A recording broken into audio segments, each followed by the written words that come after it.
करी से अरे हो जाई बनो करी से हो जाई बनो करी से रे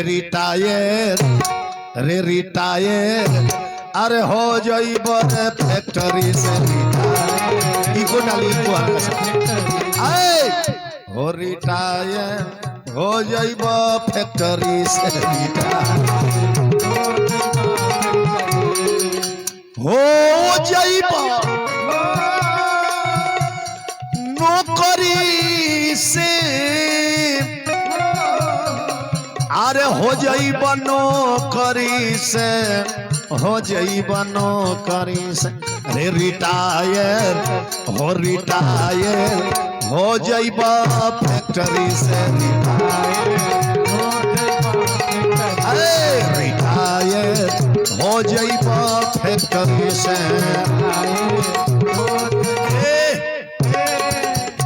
जेकरा खातिर सारा धन कमाइल जाता बाल बच्चा हमर सुख करी मेहरारू हमर सुख करी जब रिटायर हो कब नु तो तीर पर लेना हई तीरिया जई है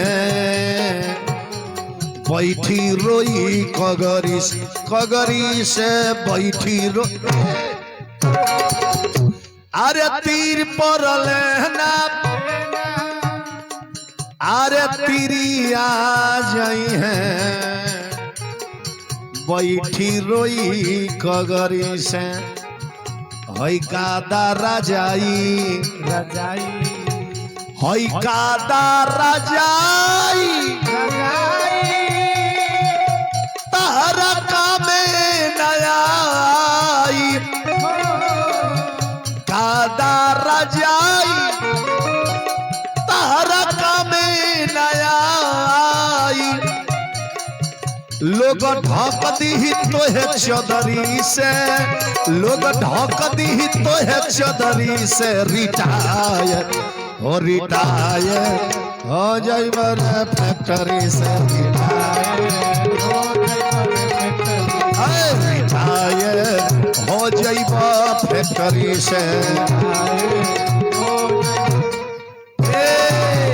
तूने गजब रचा भगवान खिलौना माटी का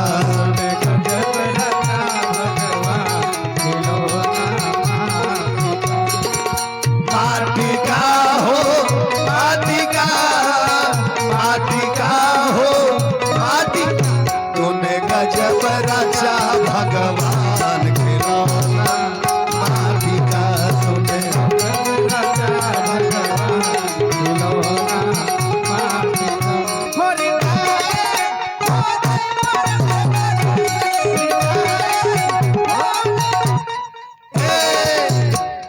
यही उमरिया में देखते देखते हमर काका गोइल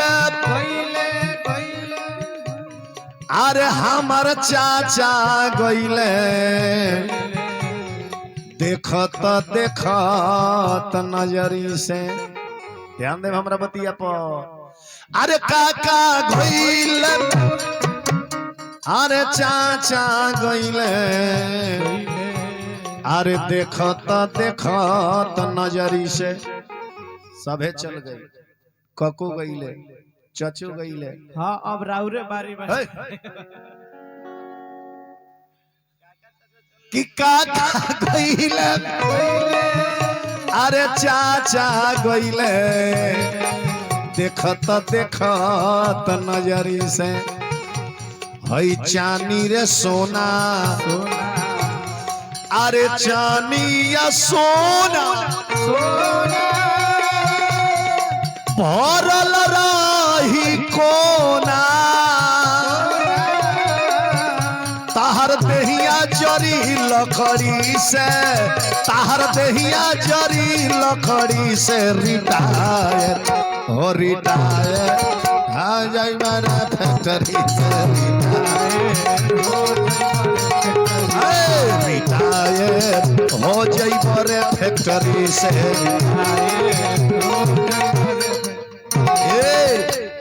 जिस घर आईना नहीं होता, जिस घर आईना नहीं होता, उसको खुद का पता नहीं होता, उसको खुद का पता नहीं होता, जिस घर आईना नहीं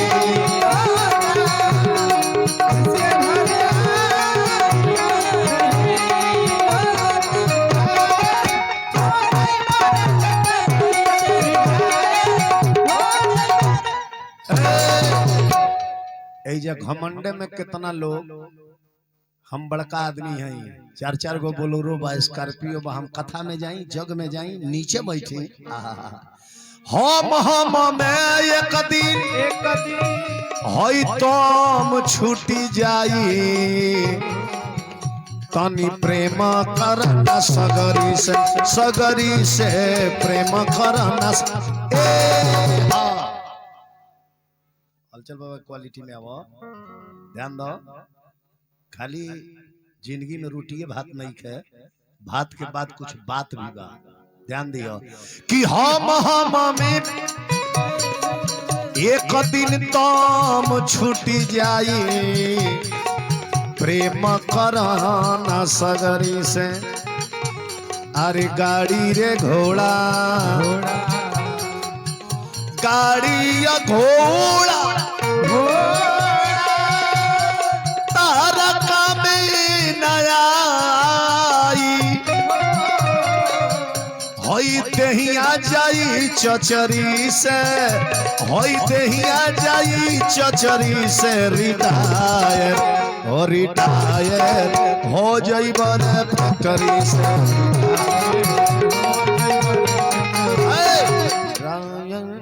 हो जाई बने फैक्ट्री से, हो रिटायर हो जाई बने फैक्ट्री से।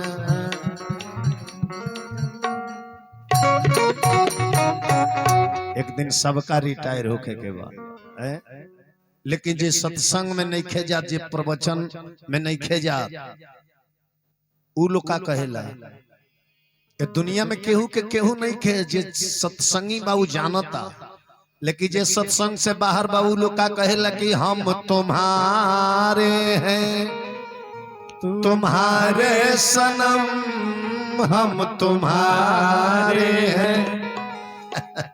लेकिन हलचल बाबा कहेले कि जे तहार बा तहार ना होई, जे तहार बा तहार ना होई, जे तहार बा। बाबू बकुली ध्यान दियो, भंडारी के तने समझा दो, जे तहार बा तहार ना होई, जे तहार बा तहार ना होई, जे तहार बा। ई है तो दुनिया के रीत बा, रीत बा, जे तहार बा तहार ना होई, जे तहार बा।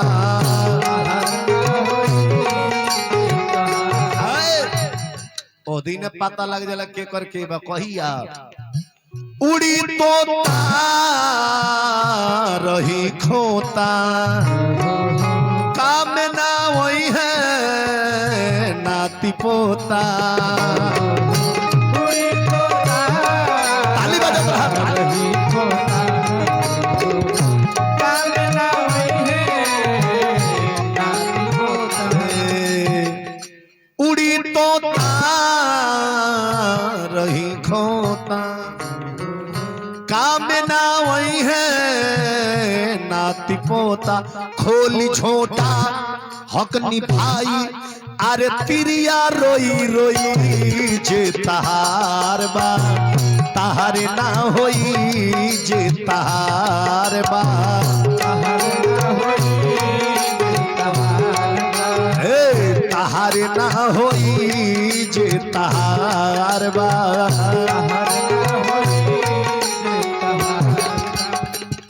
एक कपड़ा में दाग लागत लागे दी, लागे साबुन से सरफ से एरियल से साफ हो जाए। इतने सोच के रही कि रउरा चरित्र रूपी चादर में दाग ना लगे के चाहे। चरित्र रूपी चादर में दाग लग जाए, दुनिया के कोनो वॉशिंग मशीन नहीं के जो करे के साफ कर दे। एक जगह बा कहां वहां बिना सत्संग के दाग ना छूटी, हो चाहे लाखों साबुन टूटी। बिना सत्संग के दाग ना छूटी, ताली बजत रहा। हो चाहे लाखों साबुन। बिना सत्संग के दाग ना छूटी, हो चाहे लाखों साबुन टूटी। दाग ना छूटी हारी जइब हलचल चुनरी धोई धोई। जे तहार बा तहार ना होई, जे तहार बा तहार ना होई, तहार ना होई, जे तहार बा।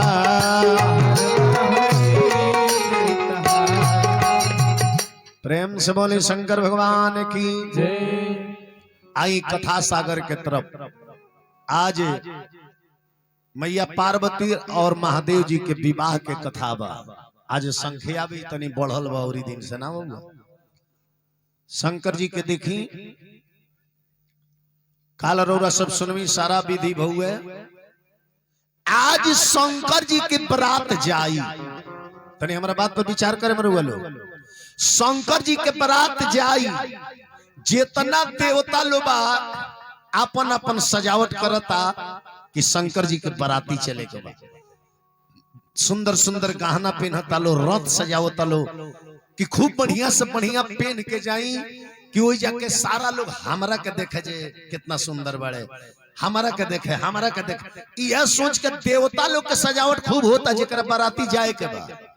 लेकिन जेकर बियाहवा बा, जेकर बियाह बा ओकरा सजावट के फेर में केहू नहीं खे लागल कि तनी दुल्हो का फेशियल होई कि ना होई है। शंकर जी के लगे के बा, शंकर जी के लगे दुइये जना बाड़े, दू जना।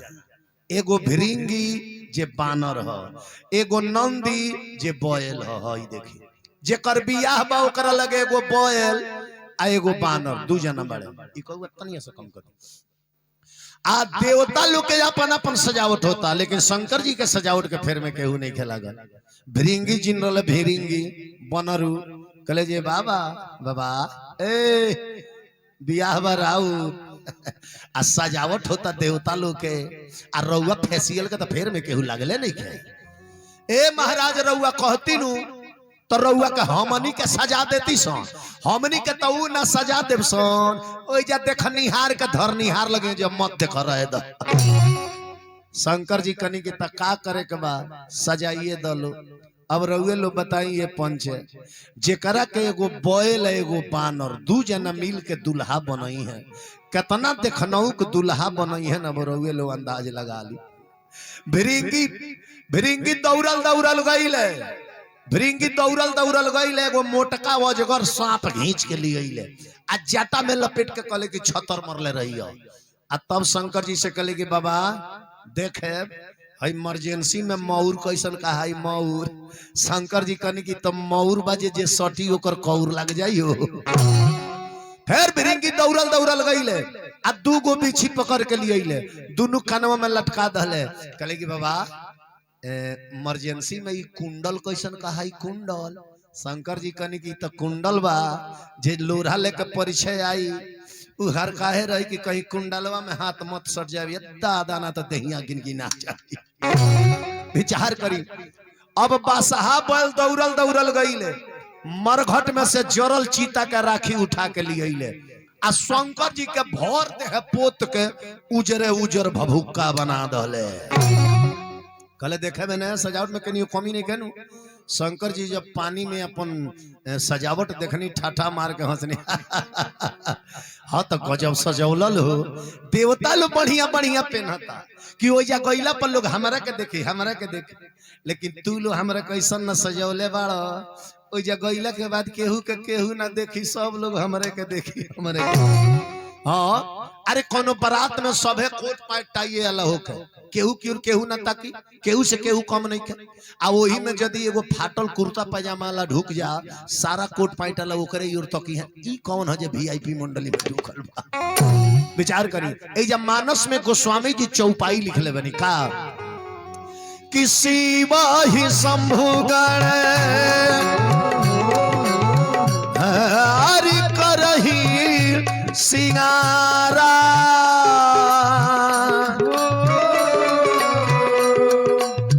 जाटा मुकुट अहि मोर सवारा, राम सिया राम सिया राम।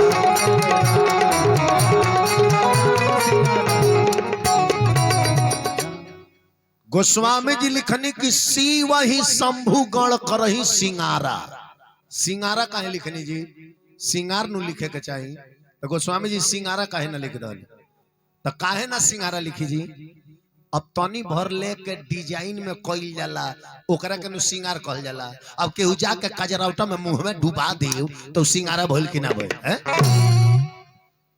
ए बार का माई बहन लो सिंगार करता, पहले के बुढ़िया लो सिंगारा करत रहे। ए बार इतना न एसीएल फेसियल चलल बा, अगर 11:30 बजे ट्रेन बा रहुआ 10:30 बजे कह दी को जल्दी तैयारी हो जा, 11:30 में ट्रेन बा।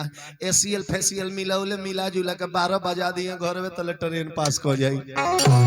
अब पहले के बुढ़िया काकी लो शॉर्ट कट में सिंगार करतरला। बुढ़िया काकी घास पीटा तारी, बुढ़ऊ कहें जे का हो मेला ना चलल जाई, कहे बक काहे ना चलल जाई जी, रही तैयार होके होते दौड़ के जाई है, हाथ धोई है, गोड़ धोई है, एक बार कजरावटा में अंगूठा डुबोई है, आ दोनों बगल लेके काजर खींच ली है, कहें चली मेला से घूमे आवल जा। जब जे अंगूठा से काजर करी है नु बुझाई जे केहू के खेत रजिस्ट्री भइल बा, आँखिए पर ठेपा दिया। विचार करी। मानस में गोस्वामी जी लिखनी किसी वही शंभु गणा अरे करही सिंगारा, ये जाटा मुकुट यही मोर सवारा, राम सिया राम। ताली बजत है।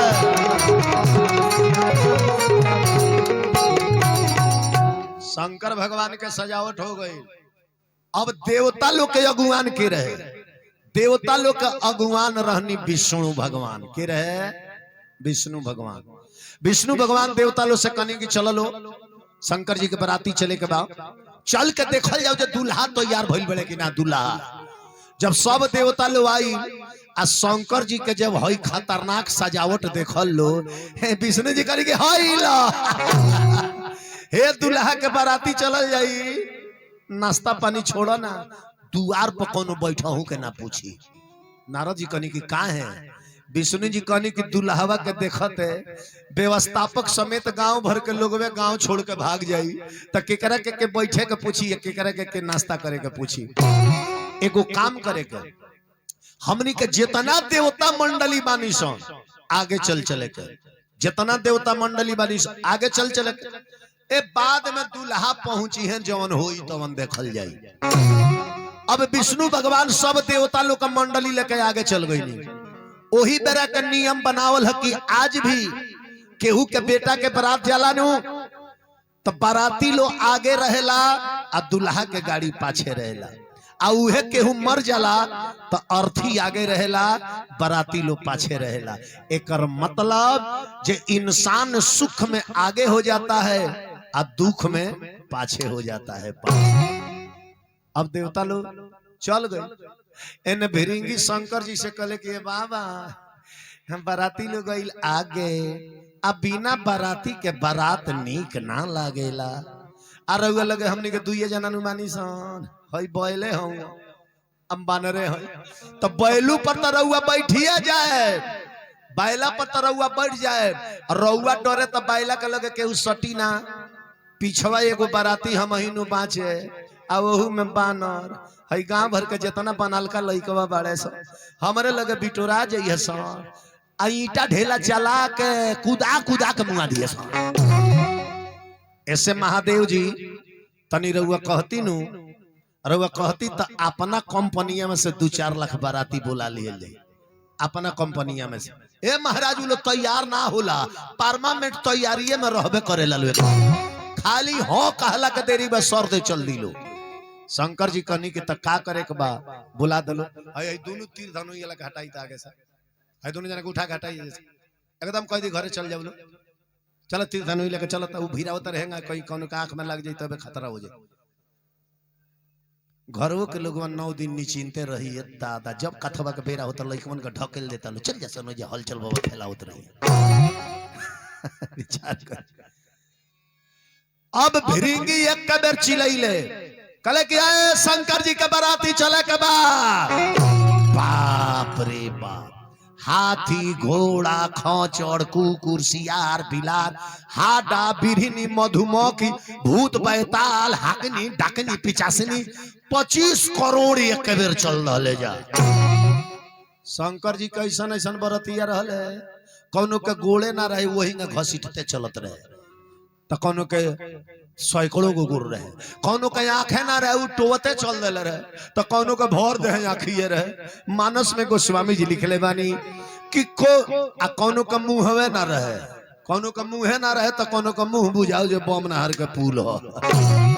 अरे को मुख ही ना विपुल मुख काऊ, को मुख ही ना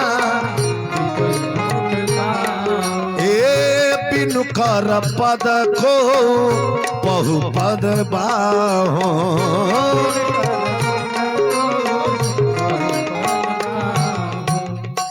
कौ मुख इन कोनो का मुंह में ना रहे, विपुल मुख काऊ कोनो का बड़का मुंह में रहे, विपुल नयन को नयन बिहीना, कोनो के आंखें ना रहे तो कोनो को भर दे आंखें रहे, जस दुल्ह तस बने बाराता। अब जब हमने डिजाइन के दुल्हा रहले वही कुली अकटेर बकटेर डिजाइन के कुली बरतिया लो चलल बा, जस दुल्हा तस बने बराता।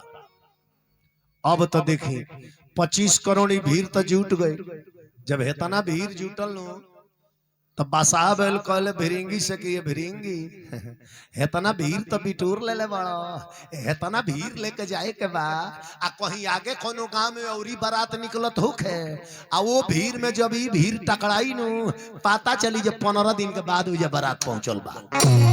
एगो काम करो, आगे आगे ऐसन जीव लगा दो, बाराती के आगे आगे ऐसन बाराती लगा दो कि अगर आगे कोनो गांव में जाम लागल होखे तो ये लोग पहुंचे नु तो खाली तनी तनी संपर्क बनावे लो कि अपने मने भीड़ खाली हो जा। तो जान तनी भिरिंगी का कइले, बारात के आगे आगे केकरा के लगौले, हाडा बिरहिनी आ मधुमक्खी, ये 3 गो सन के आगे आगे लगा दल, कहले कि आगे आगे चलो लो, आगे कोनो गांव में जाम भेटाई विलम्ब कइले के काम ने के तनी तनी खाली संपर्क बना ले बोलन भीड़ अपने मने खाली हो जाए। अब आगे आगे हाडा भीड़ नहीं जाता रही। आज जब शंकर जी के बारात चलल है 25 करोड़ डिजाइन डिजाइन के जब गण लो चलल, धरती में के गर्दा आसमान में उड़ गई। अब आगे जवन गांव पर लोग कहल कि रे ए न से तूफान आवता का, अब गांव भर के लोग अपना अपना घर से निकल कर रोड पर चलिए, अब रोड पर हे मान के जाम लग गई। आ तले तहाडा बिरनी मधुमक्खी पहुंचल त बाड़ी सन, जब मधुमक्खी वो भीड़ में घुसली सन आ संपर्क बनावल शुरू कैली सन, जेकरा के मधुमक्खिया काट लसन उ रोडवा के नीचवा जाके लोटा लोटा के देहिया बैठे लो, लोटा लोटा जब लोटा के देहिया बैठे लो नु तब बादशाह बैल पूछले के भिरिंगी हे गौवा के लोगवा के का भइल बा जे लोटा के देहिया बैठता लो। भिरिंगी कहले कि नहीं खे मालूम, शंकर जी के बियाह के खुशी में बालो ई लो स्लीपिंग डांस करता, स्लीपिंग डांस, ई लो स्लीपिंग डांस करता। विचार करी, अब शंकर जी के बारात चलल बा, आ यही जब तनी बारात निकाले के बा ध्यान दियो।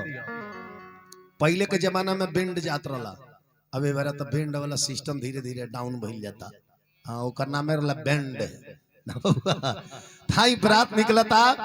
आ यही में भगवान शंकर जी के बारात निकाले के खुशी में जेकरा शंकर जी के भक्ति से प्रेम हुई उ नाच सकेला खुशी में आके, काहे कि इंसान नाचेला कब जब दिल में खुशी होला तब।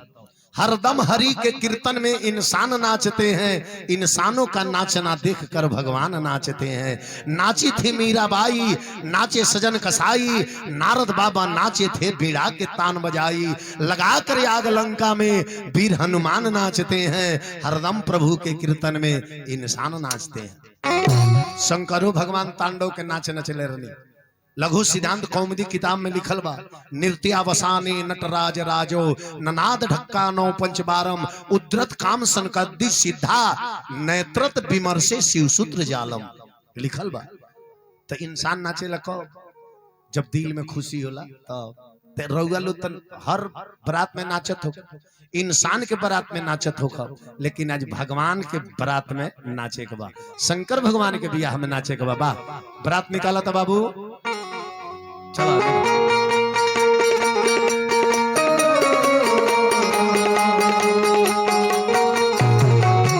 ताली बजत रहा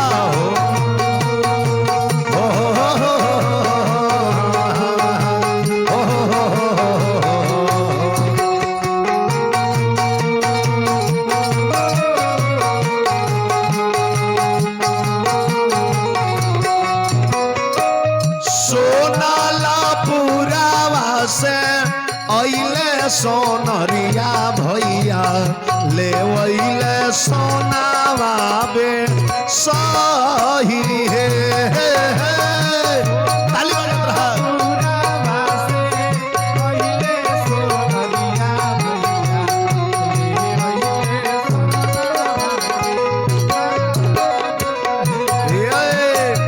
से सोनवा पहिरेले दुल्हा शिव शंकर दुल्हा पहिरी चले ससुरार है। जय हो जय हो।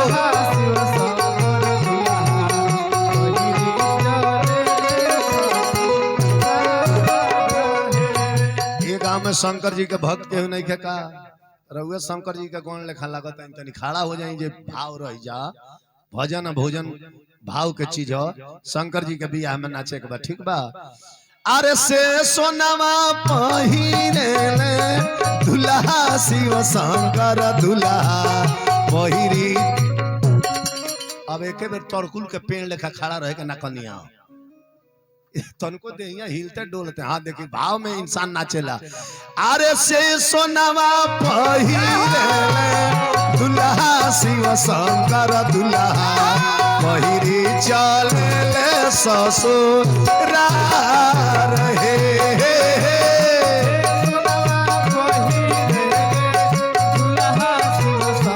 ताली बजत रहा।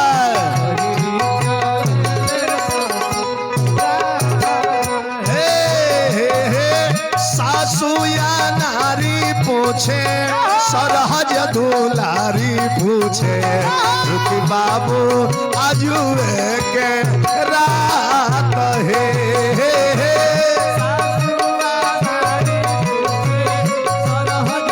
जय हो जय हो। खड़ा ना होई। हाँ सासुया नारी पूछे सरहज दुलारी पूछे रुकी बाबू आजुए के रात है। जय हो।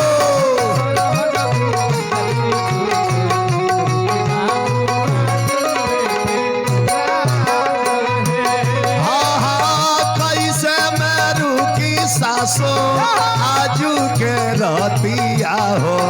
आमा जो हाथा हुई है बात है।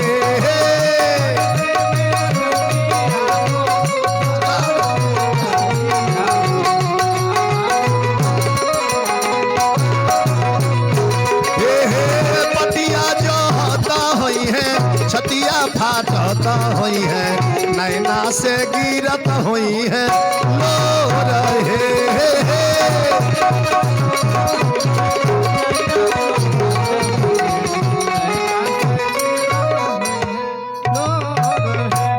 बाबा धन्य बानी।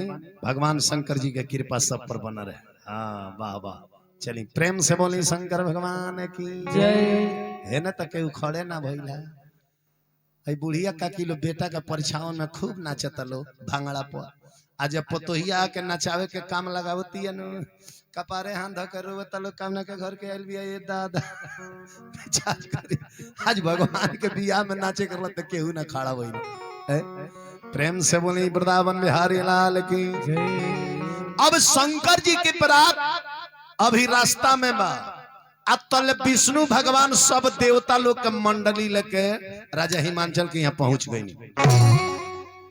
अभी शंकर जी की बारात रास्ता में बातल विष्णु भगवान सब देवता लोग के मंडली लेके राजा हिमांचल के यहाँ पहुंच गई। ओइजा के जब माई बहन लोग देखल है देवता लोग के मंडली कहत लो आहा हा हा जामना दुल्हा के है बाराती लो हतना सुंदर बा वो दुल्हा कितना सुंदर हुई है। एगो बुढ़िया काकी जाके विष्णु भगवान से कहली बताई जवना दुल्हा के बाराती लो इतना सुंदर बा वो दुल्हा कितना सुंदर हुई है। विष्णु जी कनी घबराइला के काम नहीं खे थोड़ी देर में पहुंच ही अल्लाह बाड़े बुझा जाई कितना देखना उखाड़े विचार करी अब तले शंकर जी के बारात राजा हिमांचल के यहाँ पहुंच गई। जब पहुंचल लू तो हिंकरे नियर छोटहने लइका साँझ भइला सुतल रहे ओकर माई जाके कहली के राय सब लगई बा गौरा के बारात देखे सुतल बाड़े जो गौरा के बारात देखे जो। अब लइकवा भंगवाइले उठो आंख मिचते दौड़ल गइल बारात देखे आ सनसनाइले शंकर जी के लगवे पहुंच गई। आ जब पूरा आंख खोलल आ जब जे शंकर जी के गर्दन में का मोटका सांप देखल जितना रेस में गई रहे ओकरा ले दुगुना रेस में पीछे पड़े भागल बा पीछे पड़े आके अपना माइया के गोदिया में गिर गई। ओकर माई कहले जे काह बाबू बारात ना देखला लइकवा कहले से रे माई अब हम मुँहबे लइकवा कहत हम ही ना मुँहब तू मुँहबू आ तू ही ना मुँहबू गांव भर के लोग में मुई। ओकर माई कहले जे काहे त लइकवा कहता अरे पर बौरा हवा दुल्हवा बैल पर सवार बारे माई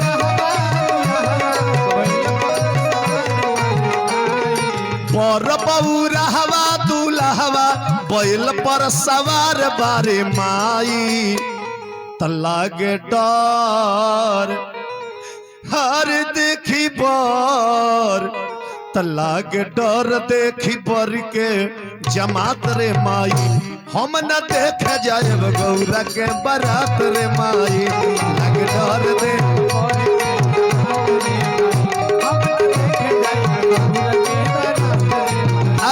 लग डर देखी बर के जमात रे माई हम न देख जाए गौरा के बारात रे माई।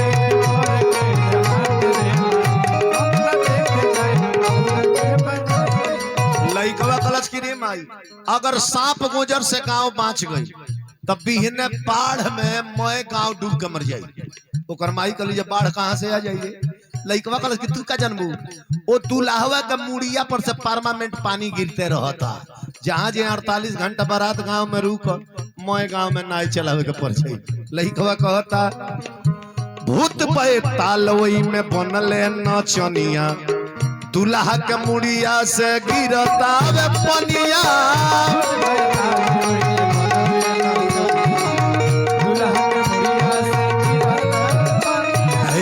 भूत पे तालवई में बनले नचनिया दुल्हा के मुड़िया से गिरता वे पनिया बरवा की करवया जगरवा मारो तो फुफुकार बारे माई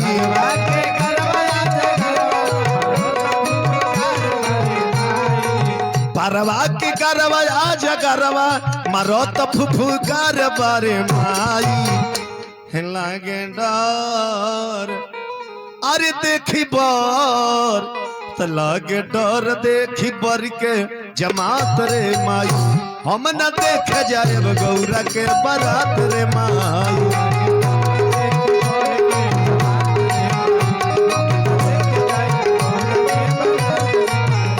लागे डर देखी बरिए जमात रे माई हम न देखे जाए गौरा के बारात रे माई।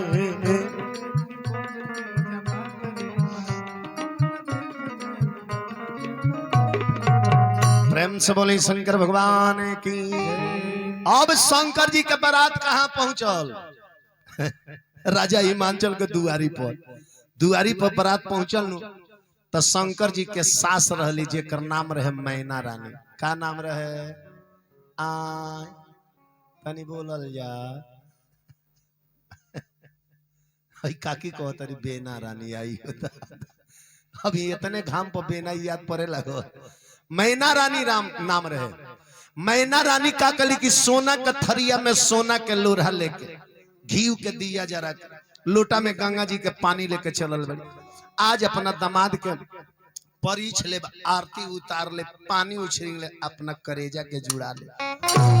ऐसे रामायण में चौपाई लिखल बा कि कंचन थारे अरे सोहबर पानी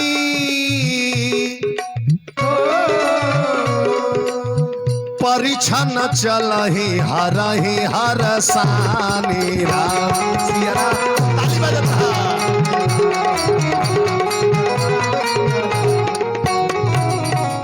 कंचन थार सोहबर पानी परिछन चलही हरही हरसानी।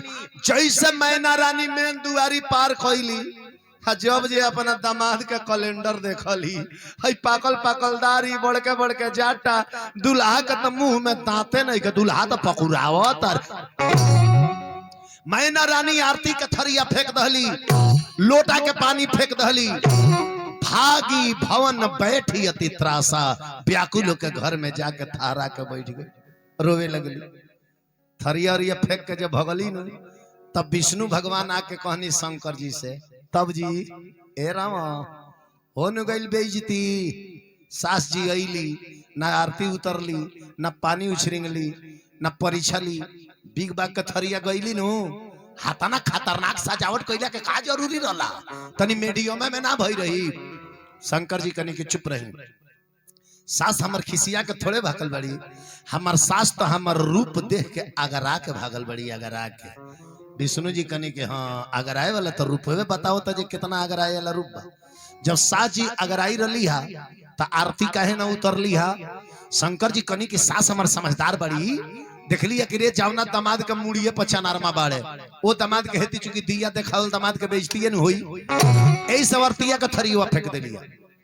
तब विष्णु जी कनी की तब उ लोटा के पानी काहे ना उछरिंगली हा। कनी शंकर जी समझदार बड़ी, देखली कि रे जावना दामाद के मुड़िए पर छछात गंगा जी बाड़ी, ओ दामाद के लोटा के गंगा जल देखावल बेइज्जती न होई, एही से फेंक देलिया। शंकर जी कनी के बढ़िया पेवन साट लेता नहीं रहुआ। अब शंकर जी के तो परिछावन भइल ना, दोर पूजा केगा होई जी आय आ गांव में के कौनो मेहरारू शंकर जी के परिचय के नाम ना लसन। दादा जौने से पूछावे का की परिचय देव इनका के परिचय परछल जाला लोढ़ा से, लोढ़ा होला छोट, मुड़िया मैच के लोढ़वा गाली में सटावल जाला आ गलिए के लगे सपवा फुफुकार मारता। हमनी के कहीं लोढ़ा सटाई से ऊ कहीं थुथुन सटा देव तब का हुई। केहू परिचय के शंकर जी के ना सकारे। तो ओ गांव में एगो हजामिन रही, हजामिन बुझता नहीं, ठकुराई। गांव के माई बहन लोग कल के ठकुराई तू तो अपना जिंदगी में ढेर दुल्हा के परिचय हो खबू, हे बुढ़ऊ के परिचय देबू। ठकुराइन कल के आय हाय हाय हम अपना जिंदगी में कतना पकठाइल दुल्हा लोग के परिचय बने, हे बुढ़ऊ के परिचय में का लागल बा हो। अंतर इतने बजे सब दुल्हा लोढ़ा से परिचय ले, इनकरा में तनी लमहर जुगाड़ लगी। लमहर लोग कल वैरायटी बदलबू का कल हाँ इनका में हाउ धानवा कूटे वाला मूसर के काम बा। मुसरवा रही ना दुल्हा 3 डेग फर कहीं से परछा जाई आ दुल्हा तो परछाइए जाइए। हाउ लुफुर लुफुर जिंजीभिया काढ़त रे न एक बेर के हुमचना में टप दे देवाल धली है। अब हजामिन ले लली हाथ में मूसर आ शंकर जी की ओर बढ़तारी परिचय खातिर कहतारी कि ढेर दुल्हा के हमहु परिछनी, अरे वो छत दही गुण लोढ़ावा से ढेर दुल्हावा के हमहु परिछनी अछत दही गुड़ लोढ़ावा से आहे बुढ़ऊ के परिचय में काबा इनका के परिचय मुसारवा से बुढ़ऊ के परिचय में अरे हे बुढ़ऊ के परिचय में काबा इनका के परिचय मुसारवा से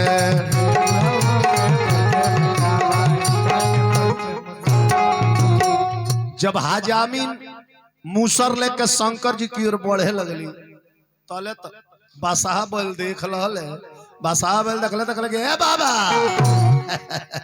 सुतले रहे कि तनी अगुओ ताके शंकर जी कनी का हो बासाहा बैल कहले के बाबा बड़ा लमहरे मोटहने लेके आवतिया एको बेर बॉल लगा के परिछलत जे एक बगल के राउर बाउंड्री खत्म हो जाई यहां शंकर जी कनी बात बा आवे दा अब शंकर जी हे जटवा में से एगो एक बीता के गोजर खींच के छोड़ दानी कनी ये गोजर हमरा लग से हट्टा हौ ठकुराई ना उतरी उनका लगे जाके सट अब ठकुराई ना उतरी है ना गोजरवा जाता वो न तले बीचे में भेंट हो जाता अरे परीक्षा जब चलली हजामीन परीक्षा जब चलली हजामीन अरे तले गोड़वा पर चढ़ल गोजारा अरे बाप जब गोड़ पर गोजर चढ़ल त कहतरी अरे मार बढ़नी से हे दूल्हा के दुल्हावन के पीपत हमारे काली सांप गोजर के डरामा लेके अरे मार बढ़नी से हे दूल्हा के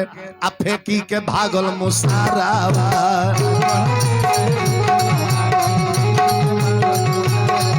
अरे मार बढ़नी से हे दूल्हा के फेंकी के भागल मुसारावा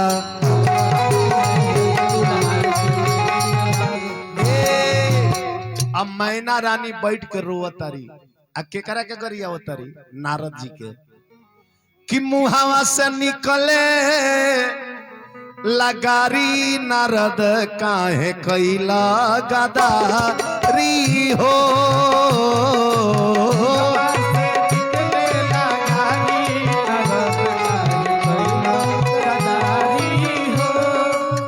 कहलक दुल्हा महादेव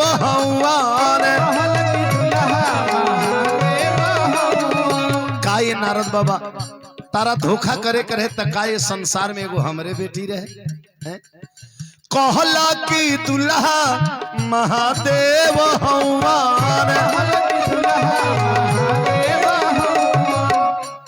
हई दुआरा पर खड़ा बा भिखारी नारद काहे कैला गदारी ओ ओ ओ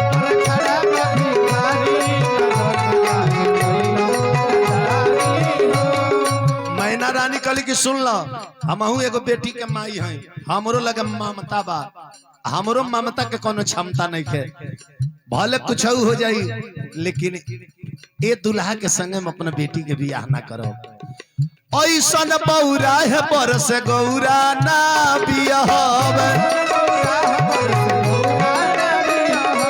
ऐसन बौरा है बरस गौरा ना बियाह अरे भले गौरा रही है कुंवारी नारद काहे कैला गदारी हो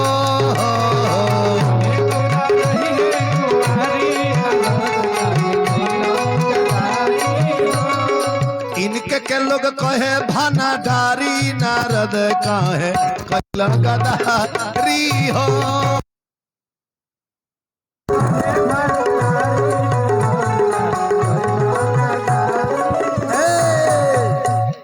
तब नारद बाबा के बुलावल गई कि बुलाओ जाओ नारद जी के तो नारद जी के जब घर में बुला के ले गइलू तो नारद जी इन्हें से खिसियाइले घर में घुसल बड़े कहले कि ए मैना रानी का बेटी बेटी के रट लगौले बड़ू तार बेटी है बाद में उनकर धर्म पत्नी है पहले काहे कि इनकर जब जब अवतार होला इनकर बियाह उनके संगे होला तारले पहले जानत रही केकर बेटी रहली एजा रामायण में चौपाई लिखल बा कि तब नारद सबही समुझावा पूरब कथा प्रसंग सुनावा जनमी प्रथम दक्ष गृह जाई आ नाम सती सुंदर तन पाई। पूर्व जन्म में राजा दक्ष के पुत्री रहली चर के मुअली तो आके तहार बेटी भैली ऐसे मुंह माया हटावा तब मैना मन भयऊ प्रबोधा तब मैना के मन में शांति मिला आ तब मैया पार्वती तले काला सा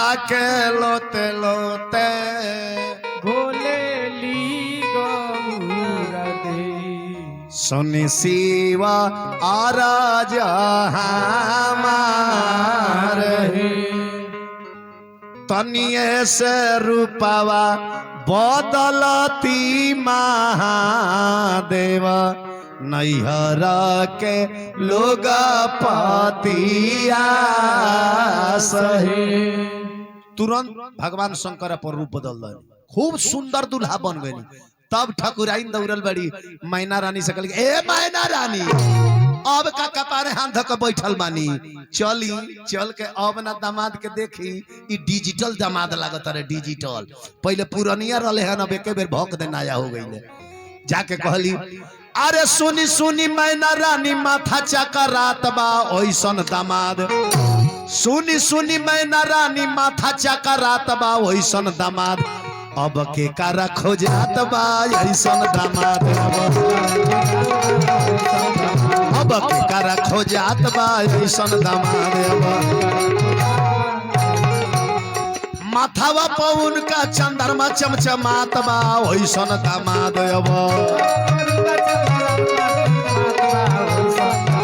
अब के कारा खोजात बा ओइसन दामाद तब ए जब परिछली मैना रानी आ तब यही जब दौर पूजा होखे लगल दौर पूजा होला नु इतना लोग बैठल बा बेटी ये दुनिया में का चीज होली बेटी होई तो सर के बोझ होई बेटी होई कबर जइब हई वेद शास्त्र उठा के पढ़ल बेटी हुई तो तर जइब माँ की ममता भरल गोद में एक पल में उजर जई है आ चिटकी भर सिंदूर के कारण बेटी पराए घर गई ऐसे हम कहिले बेटी पराया काहे हो जाले कि साँझही केवैली अरे बरतियानो हो भोरही हो जाला विदाई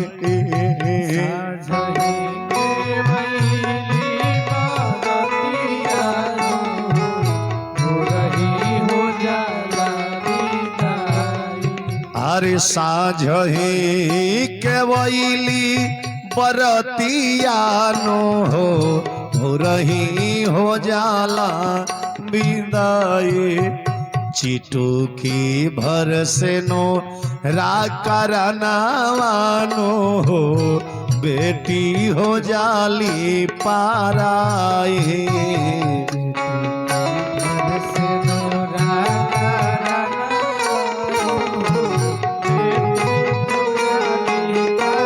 अरे साँझही केवैली बरतियानो हो रही हो जाला विदाई साँझही केवैली बरतियानो हो रही हो जाला विदाई अरे चिटुकी भर से नो राकरनावानो हो बेटी हो जाली पाराई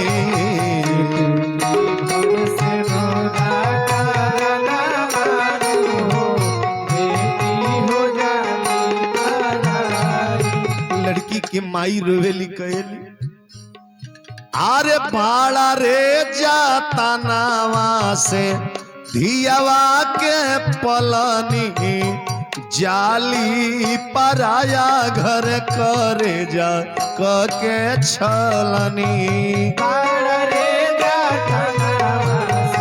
धियावा के पलनी जाली पराया घर करे आरी बाड़ा रे जाता नावा से धियावा के पलनी जाली पराया घर करे जा के छलनी दुआरा पर रोवतार बाबूजी नो हो अंगना रोवतारी माई दुआरा पर रोवतारे बाबूजी हो अंगना रोवतारी माई। अरे दुआरा पर्वता अरे बाबूजी नो हो अंगना रोवतारी माई चिटुकी भर से नो राकरानावानो हो बेटी हो जाली पाराए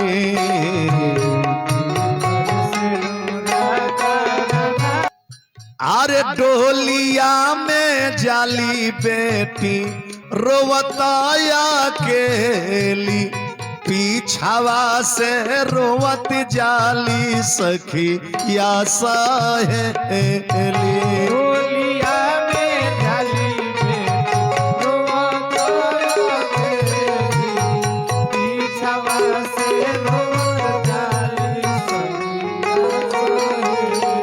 आरी डोलिया में जाली बेटी रोवताया केली पीछावा से रोवत जाली सखिया सहेली लोटावा में पनिया ले के रोवतार हो देखी खासे अपन भाई लोटावा में पनिया लेके रोवतारे हो देखी खासे अपन भाई।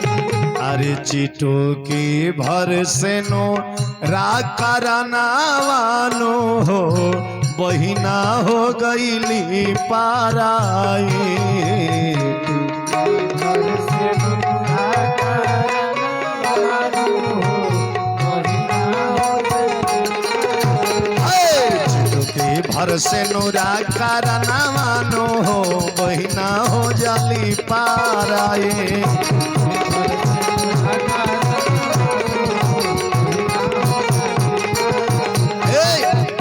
प्रेम से बोली शंकर भगवान की द्वार पूजा भइल एक बाद धुरछक के पानी गइल नहवावन के कपड़ा आइल मैया पार्वती के नहवावन होता। देखी इंसान के संसार में 3 गो नहान बड़ी महान होला 3 गो नहान होला बाकी तरह अपना शरीर के चमकावे खातिर नहाई ले लेकिन 3 गो नहान महान होला जो इंसान अपना से ना नहाला दूसरे केहू नहवावेला। कब कब एगो जन्म होला तब वो दूसरे केहू नहवावेला एगो बियाह होला तब वो दूसरे केहू नहवावेला एगो तरह वालो बुझते बानी एगो उहो नहाने है जो दूसरे केहू नहवावेला इंसान अपना से ना नहाला। अभी जब मैया पार्वती के नहवावन होता तनी रउआ लोग गाली हरे माई बाणे बाणे बूंदावा पारा तू है रे माई गाई लो आई हो दादा दादा बुझा तब पीड़िया भूखल बानी तनी जोर से गाई लो अरे माई बाणे बाणे बूंदावा पारा तू है रे माई।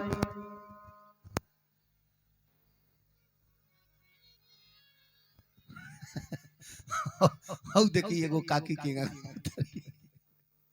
उहा के का बतानी अरे माई बाणे बाणे बूंदावा पारा तू है माई हे भगवा सबे गावे में बहुआ कहते करे जा तू है रे माई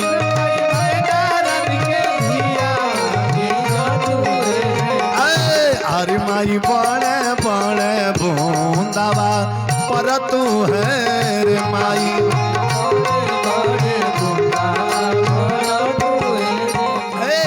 मैया पार्वती के नहवावन भइल आ नहवावन के बाद यही जा नोह कटाला आ एकरा बाद यही जा इमली घोटावन होला इमली ना बबुआ अब भाई 3 गो सामान लिया वेले 1 लोटा पानी एगो साड़ी 51 गो रुपया ना बबुआ आ यही जा इमली घोटावल जाला त माई बहन लगावेला मोचिया बैठल आरे मैनारनिया नैना से नीर ढार है ए जी के मोही के ई मूली घोटाई तब भैया हमार ना ओइले सुना सुना तारी रे कोयलिया काली तोर रंगवे ए कोइलर आमावा के डाली चढ़ी देख त कवना रहे भैया आवस है। यही गीतिया के बिहार में केंगा गावेला ए बहिना तकेली नैहारा वाके वो रात भैया हमार नाइले ए भैया आइल बाड़े कुर्सी पर बैठल बाड़े पैसा बिना ताइल बाड़े हैं ए मामा मामी के लुगारी धोवले बाड़े उहे लेके आइल बाड़े। बाड़े अब यही जन नहछुआ होता नहछुआ लिखाता हाथ ना लोग बैठल बा तनी हाथ उठाई तो देखी कितना लोग बैठल बा हाथ उठाओ जाओ ताली बजाई तो शंकर जी के बियाह में हाँ यही जन नहछुआ लिखवावे के बा आ नहछुआ करके केहू के जाए के नहीं के जब तक ले कन्यादान ना हो जाई मैया पार्वती के विदाई ना हो जाई तब तक ले आगे चल के कन्यादान का होता। कन्यादान दुनिया के सबसे महादान होला। लिखल बा कि 100 कोटि करे तीर्थ स्नाना अतो कोटि फल एक कन्यादाना। 100 गो तीर्थ नहिला के फल एगो कन्यादान कइला से मिलेला। आ जाई सभे आ जाओ।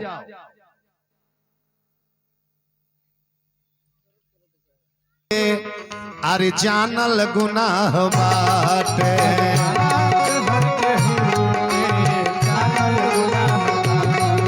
अरे हर बात हर केहू के जानल गुनाह बाटे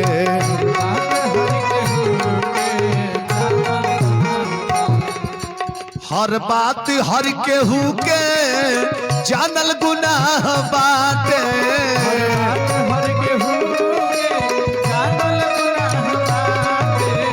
हर बात हर केहू के जानल गुनाह बा।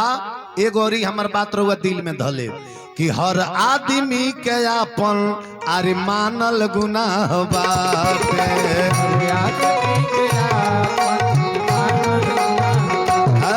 हर आदमी के अपन अरे मानल गुनाह बाटे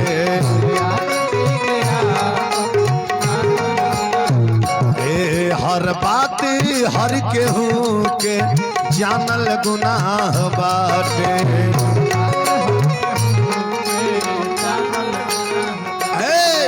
प्रेम से बोली शंकर भगवान की।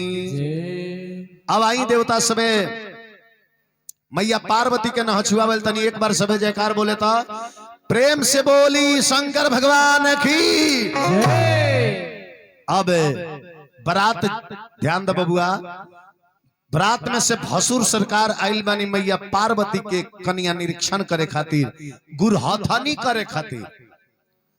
मैया पार्वती के गुरहथनी भीरगु बोला 32 गो होला। कौन कौन शीश फूल कर्ण फूल टेढ़ी बिंदी मुक्ताहार बाजू बंद के कर्णौगरी चूड़ी छर कारा छारा हारा हंसुली बिंदिया बिछिया मुनरी मेहंदी झाला नकझाबा नकझाबा देखले रनिया पहले कई बुढ़िया का किलो नकझाबा पहनत बीच नकिया में छेद के पेनी लो हई बड़ा चाकर ढकन लेखा मुंह पर लटकल रही काकी के पानी पिए कही तो पहले खाते नकझाबा उठाई है तब पानी पिए ऐसे बुढ़ऊ लो नकझाबा पहनावत रहा। पहले के बुढ़िया लो बड़ा पटीदारी में झगड़ा जमा होत रहा।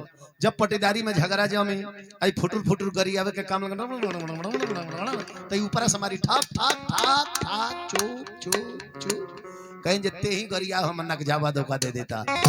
तो पहले के जमाना में जब भसुर जी लोग आंगन में जाओ तो माई बहन लोग स्वागत गीत गावे कि भसुर को मेरा नमस्कार है, आंगन में तेरा इंतजार है हो। ताली बजा।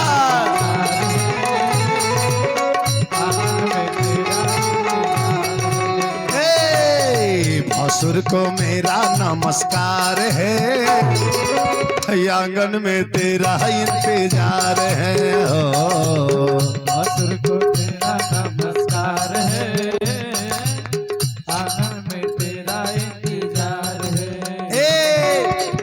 पहले के माई बहन लगावे कितना ही गीत में मान सम्मान बा। भसुर को मेरा नमस्कार है, आंगन में तेरा इंतजार है।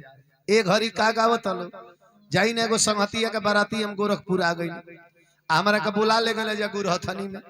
आज जैसे जा कभी बैठे के चाहत नहीं तले माई बहन लोग का गावत लो कि भसुर जी के बांधल जाई पागा से। अब तुम उठ के खड़ा हो गई गिरे दादा जब बन्हाए मैंने से कहा हमने के, लेकिन उन लोग गावता भसुर जी के बांधल जाई पागा से, अब भसुर जी आई बड़े गदहा से।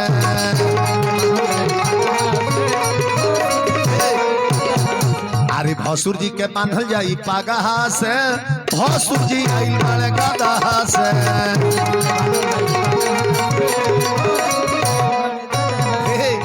तले हलचल बाबा भगल वो जगह से, हम देखी आई दादा गदहा से।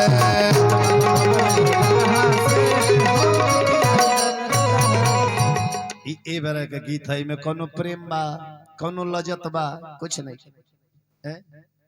पहले के गाड़ी हो के तो ओकर नाम रहे गोपाल गाड़ी, ए बेरा होता छछात गाड़ी है। राम विवाह में बोलो सुन लही हो के ए बेरा का माई बहन लोग कवना कवना क्वालिटी में गावत है। पहले में ए बेरा में अंतर हो गई। अब यही जगह गहना चढ़ता कौन गहना काहे पहनल जाला, वो गहना के अर्थ का हो। कोनो चीज पहनत नहीं तो ओकरा बारे में रौरा जाने। हई माला होला 108 गोटी के काहे होला, एकरा बारे में सोची, ओकरा के संधि विच्छेद करी राम नाम के। ध्यान दे, एक बेर राम लिखो तो 54 होई, आ एक बार और राम लिखो तो 54 होई। तो 54 दूनी कितना होला? 108। हाँ अबे टाइट बोलने बड़ा बाबू तू। ध्यान देवे के बाद प्रेम से बोले वृंदावन बिहारी लाल की। तो कहना में गुण का बा आई सुनाओ, तनी तनी ध्यान से सुन ली लो। अरे कहना के गुण तनी सुनली माता बहिना लो, अरे कहना के गुण तनी सुनली माता बहिना लो। तहे कहना में गुण बाट नाना येरा, कहना के गुण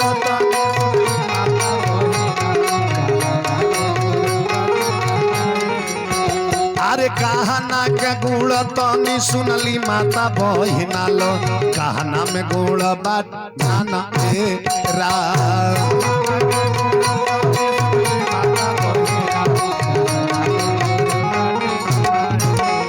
आई है ही जैसे शुरू करता तन ध्यान से सुनल जाओ।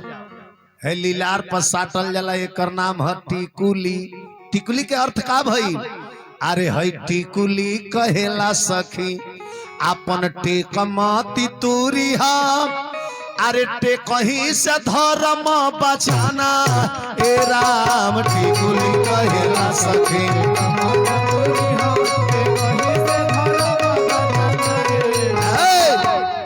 टिकुली कहेला सखी टेक मत तुरी हो, टेकही से धर्म बचाना ये राम। ahoy नथिया कहेला अपना मानवा के नथी ह, हई नथिया कहेला अपना मानवा के नथी ह।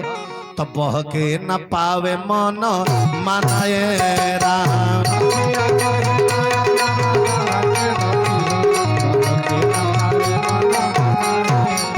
हई नथिया कहेला मानवा नथी ह, बह के न पावे मन मनाए राम।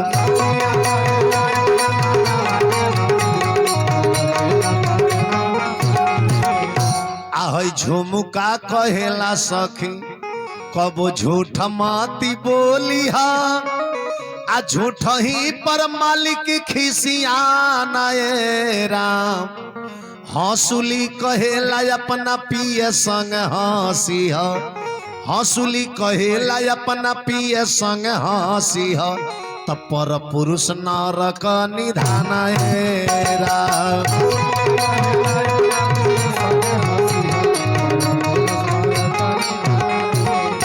आरे हंसुली कहेला अपना पिया संग हंसी ह पर पुरुष नरक निधान हेरा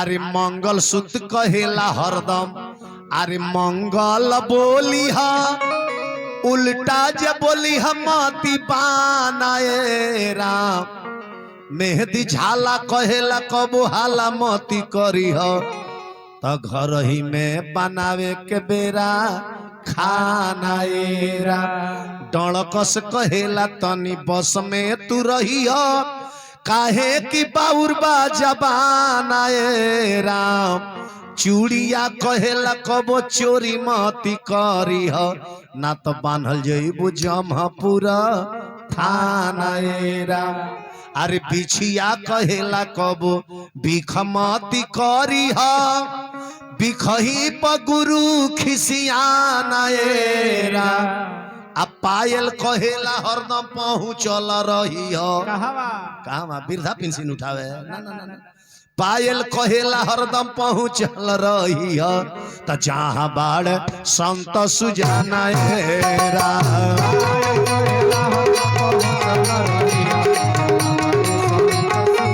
अरे पायल कहला पहुँच रही जहाँ बात संत जाना हेरा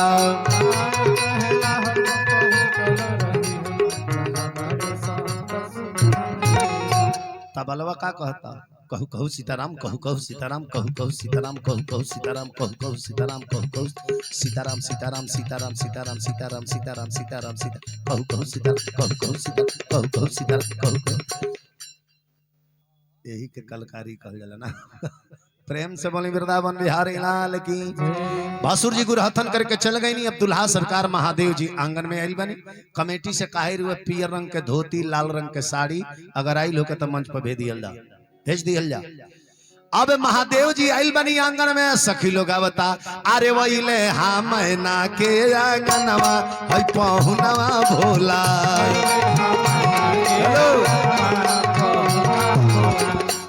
साँझ भइल आन्हार बा आंगनवा पहुनवा भोला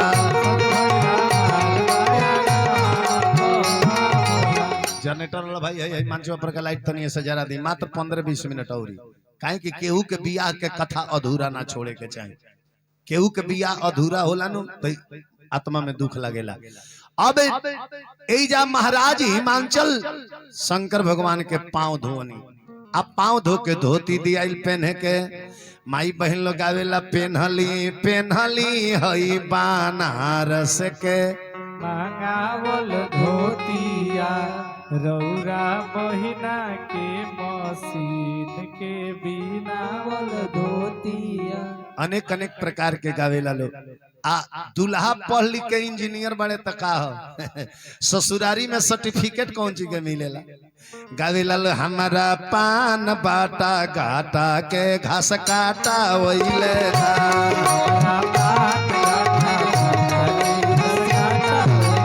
ऐ हमारा पान बाटा घाटा के घास काटा वहीले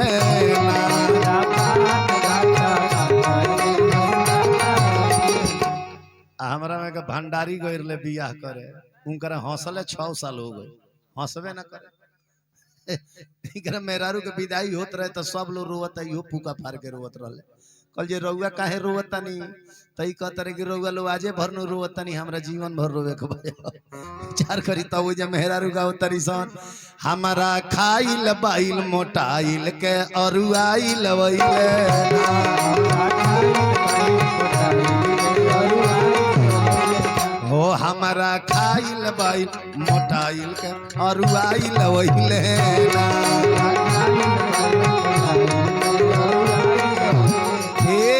एकरा बाद यही जब कन्यादान प्रारंभ होता इतना लोग बैठल बा तनी ध्यान दे जब कन्यादान होला नु गर्ग ऋषि कहनी कि कन्या के लेके अब आइल जाओ, कन्यादान होई। तो कन्यादान खातिर लड़की के लेके लोग चलेला नो, तो घरवा में एगो सम्मेलन चलेला। सम्मेलन एक वो समय होता है जब लड़की का शादी तय होता है।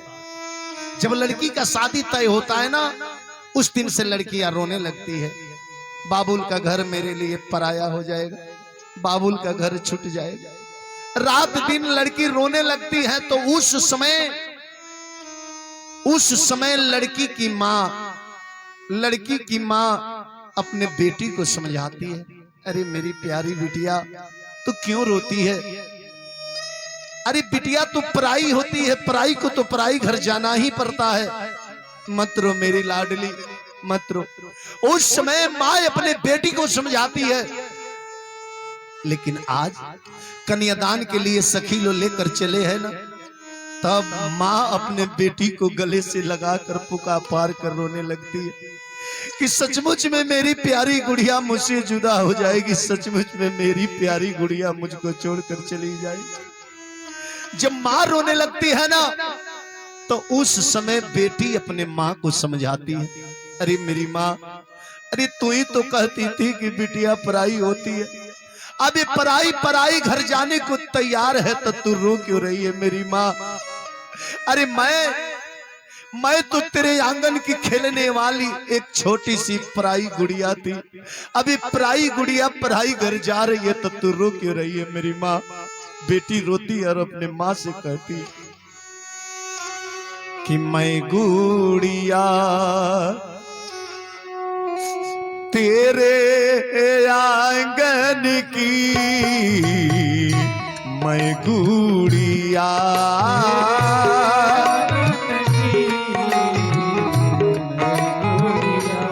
तेरे ही आंगन की, मैं गुड़िया।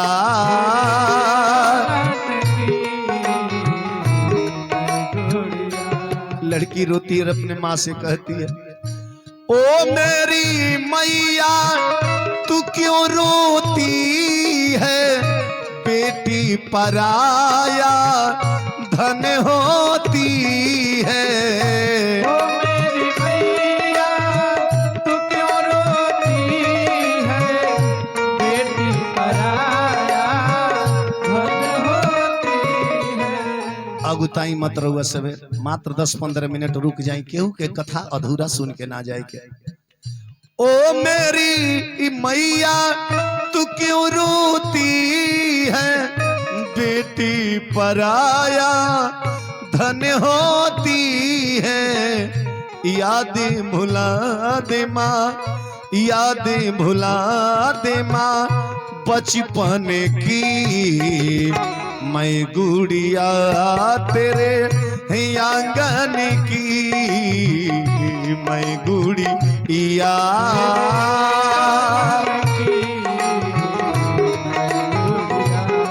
इतना लोग बैठे हैं, थोड़ा हमारे तरफ ध्यान दीजिएगा आप लोग। उस घर में सब लोग रोता है, चलता है, माँ रोती है, चलता है, बाबूजी रोते हैं, चलता है। लेकिन उस परिवार में एक व्यक्ति ऐसा रोता है, एक व्यक्ति ऐसा रोता है जिसका रोना देखकर सारे लोग अचंभित हो जाते हैं, जिसका नाम है भाई। वो भाई जिसको अपने बहन से एक पल पड़ता नहीं था, हर बात में बहन को मार देना, हर बात में बहन को झुलझुला देना, हर बात में बहन की कमियां निकालना। वो भाई जब दरवाजे पर खड़ा होकर रोने लगता है, सारे लोग अचंभित हो जाते हैं, अरे तू क्यों रोता है? तू क्यों रोता है?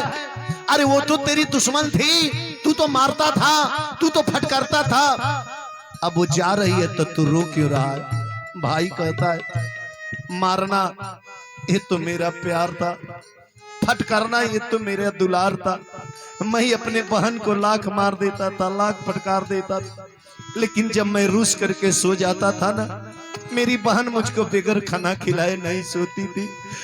मुझे खाना खिलाना, मुझे पढ़ने की याद दिलाना, मेरे वस्त्र को संवारना, ये मेरी बहना करती थी। अब ये मुझे छोड़कर जा रही है, मैं न रोऊं तो इस दुनिया में रोएगा कौन? तब तक बहन आती है और अपने भाई को गले से लगाकर कहती है, क्यों रोते हो ओ मेरे भैया, मैं द्रौपदी तू है कृष्ण कन्हैया। क्यों रोते हो ओ मेरे भैया, मैं द्रौपदी तू है कृष्ण कन्हैया। क्यों रोते हो ओ मेरे भैया, मैं द्रौपदी तू है कृष्ण कन्हैया। याद न भुलाना, याद न भुलाना रक्षा बंधन की, मैं गुड़िया तेरे आंगन की, मैं गुड़िया।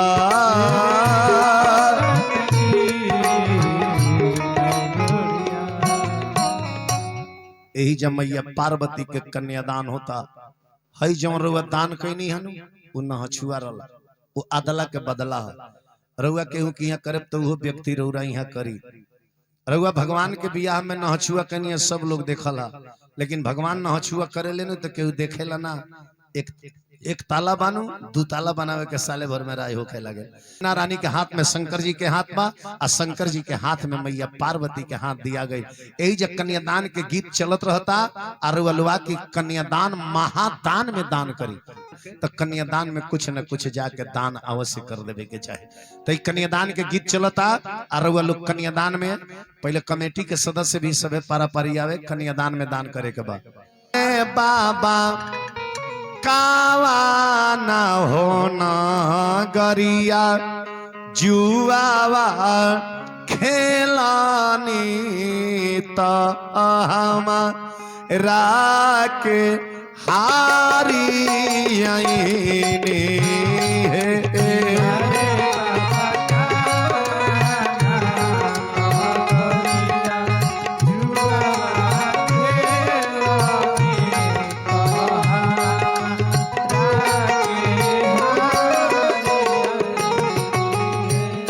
कन्यादान में सोच विचार ना कइल जाला, कन्यादान के ने खाली ना होला। तो अरे बाबा कावाना नगरिया, जुआवा खेलानी तो हमारा के हारी आईनी है।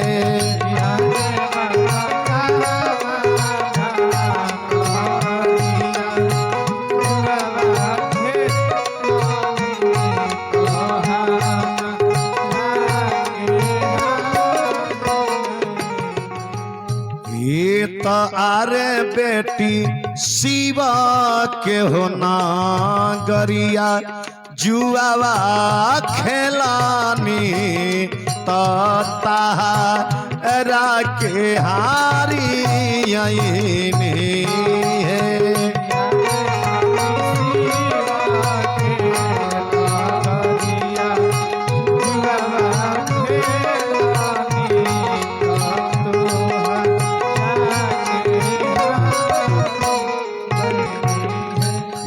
तो अरे बाबा पुतावा पतोहिया कहे ना हरानी, तो हमारा के हारी आईनी है।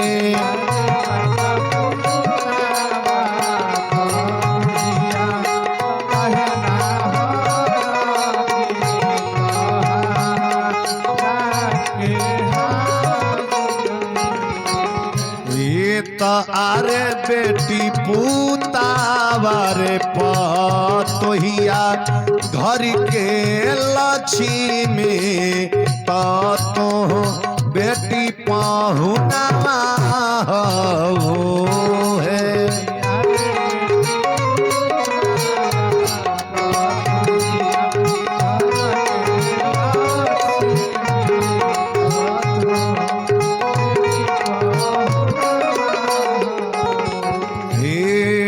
अरे बाबा गैया भैंसिया कहे ना हरानी, तो हमारा के हारी आईनी है।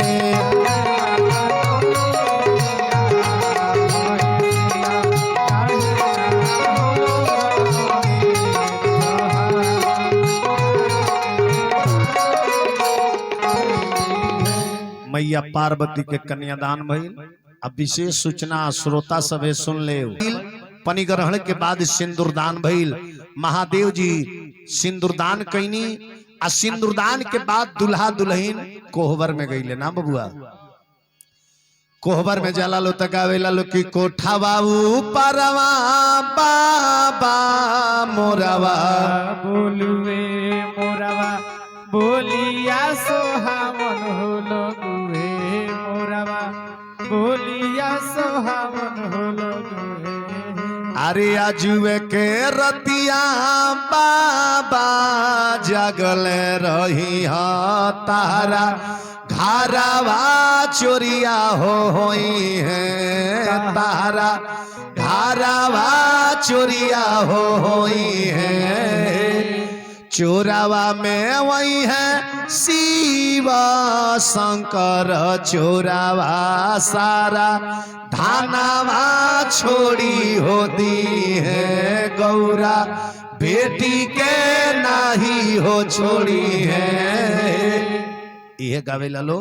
अब सवेर भइला मैया पार्वती के विदाई होता। बेटी के जब विदाई होला नो तब बेटी के विदाई एगो मैयत के समान होला। तनी बढ़ जाए के अब पूजन पाठन के समय हो गइल बा। आज रतिया बीतल सदिया के अरे भिन सार आइल बा तपियावा दुआरा लेके डोलिया कहाँ आइल बा।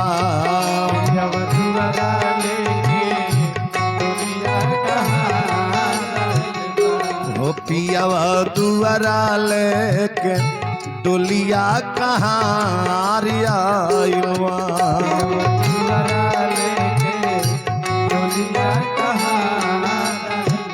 लड़की के विदाई भोरे भिनसारे होला। बिना देखले सूरजवा के लाली हो बेटी एक दिन अखिया में आंसू लेके जाली हो बेटी। बेटी के विदाई होला तो सबसे पहले बेटी से के मिलेला सबसे पहले आ उ व्यक्ति मिल के घर के अंदर रह जाला। उ व्यक्ति विदाई के समय घर से बाहर ना निकलेला। उ जानतनी के है हो माई मिले बार बार छूटल नान्हे के दुलार सखिया रोवे जारे जार जालू हमनी के विसार।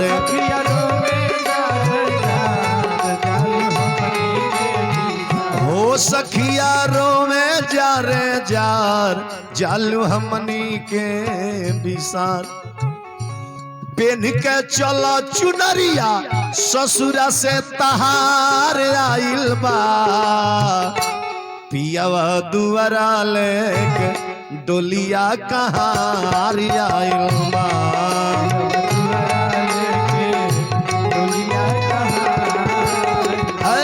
पियावा दुआरा लेके डोलिया कहाँ आइल बा।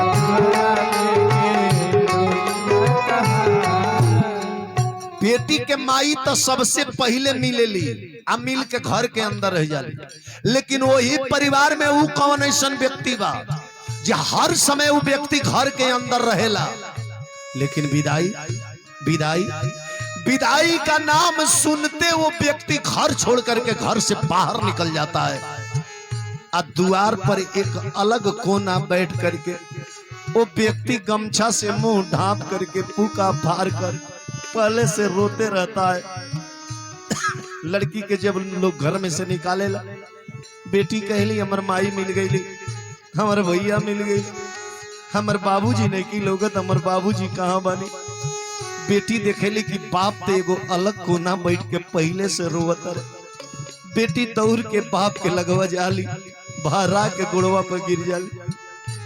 बबुनी बाप के नियरा जाके गिरली गुड़वा पर भारा के ए बाबूजी के तनो माना जाना चाहे कौनो खूंटा बाना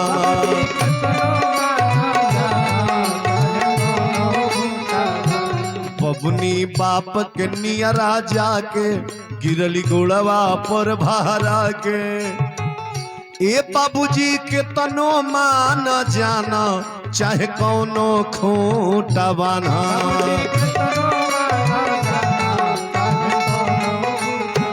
अरे बेटी एक गौ के समान होती है, गाय के कसाईयों के हाथे बेच दे तो जाए से इनकार ना करें, उसी तरह से हमारी बिटिया होती है। जब ये शब्द कहेली बेटी नु तो जितने बाप रोवेले उतने बेटी रोवेली। हो अखिया पर से लागल आंसू, अखिया पर से लागल आंसू बेसुमार आइल बा पियावा दुआरा लेके डोलिया कहाँ आइल बा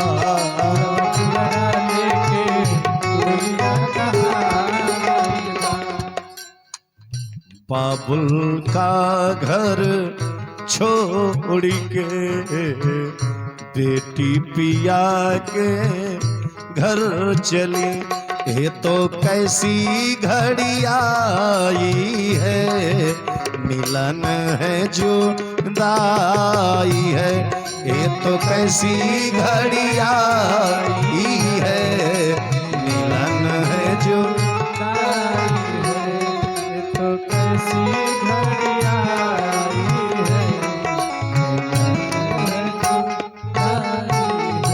प्रेम से बोली शंकर भगवान की।